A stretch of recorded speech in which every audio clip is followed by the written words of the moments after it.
What to do with the prostate? Let's talk about the male prostate and why life is never the same for guys who discover its stimulation. Men's attitudes toward the prostate can be divided into three categories. Oh no, only gays do that. Unfortunately, about 80% in the post-Soviet space. I'd like to try, but I'm scared. Around 10%. And oh my god, yes, nothing more enjoyable in life. The remaining 10%. Today, I'll be talking to the first two categories because the third has already figured it out and become enlightened. First, a brief lesson.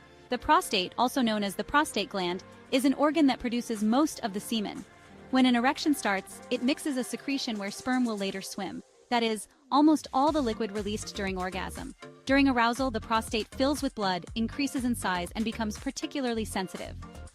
Thus, the prostate is not only part of the reproductive system, but in essence, part of the erectile organ responsible for pleasure during sex. If it's properly stimulated during the process, the erection happens faster, and the orgasm becomes much more intense and longer. Much more intense. Significantly longer. So much so that every man who discovers the G-spot asks only one question. Why didn't I try this earlier? Why? Now let's address what prevents every self-respecting sex lover from doing this. These are the myths. Pressure on the prostate is painful. No, because it's not like the medical massage performed by a urologist. Their task is to knead it, but our task is to gently caress it. However, if it's really painful even to touch, it means the prostate is already inflamed, and you need to see a doctor. And later, for prevention, they'll likely prescribe the aforementioned massage. It's harmful. On the contrary, it's beneficial. The more often you massage the prostate, the healthier it becomes. See the point above. Another important point in favor of trying it. This will make me gay. It's not manly. Gays are not those who had a finger up their butt, but those who are aroused by men. Their butts, hands, voices, stubble. Moreover, you can enjoy passive anal sex with a strap-on, for example, and still remain 100% straight. Sexual orientation is about who turns you on, not which orifice you use for pleasure. It hurts in the butt. No, because if done correctly, the sphincter relaxes. When you go to the toilet for a bowel movement, it doesn't hurt, right? Exactly.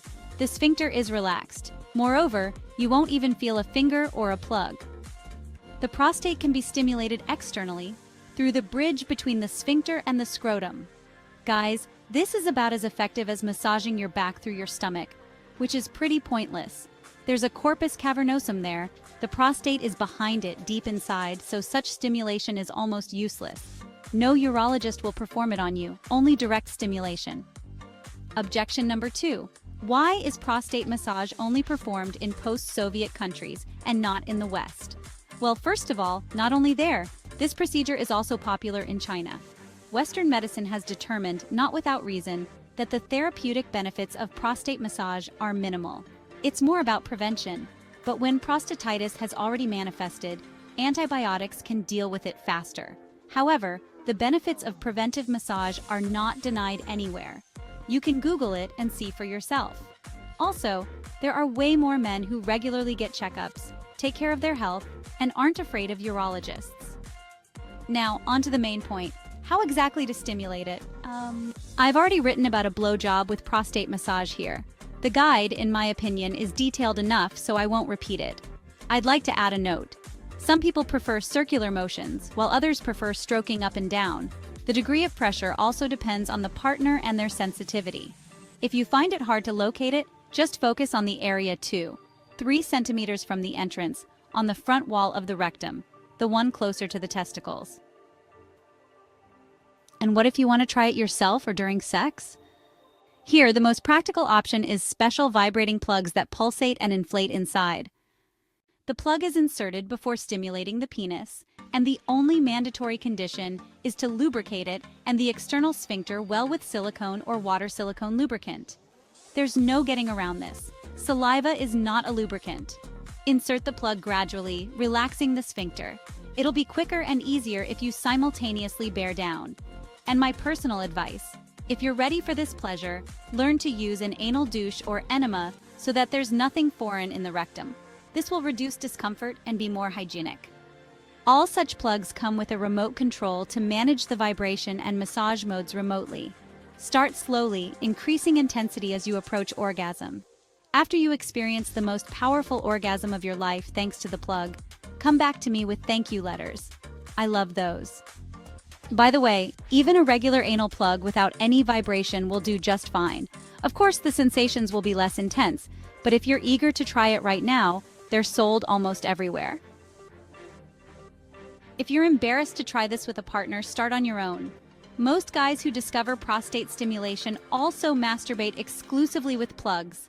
The difference in sensations is that big, yeah. I'd even insist on this option. Before bringing the plug into the bedroom, especially if it's a prostate massager, study and master it yourself. Is there a chance you'll run into a girl who says, "Ew, that's gross. Are you not a man? Am I not enough for you?" Well, of course there is. And here's the same advice I give to girls whose boyfriends are against clitoral stimulators. Tell them to go F themselves from me and find a decent partner.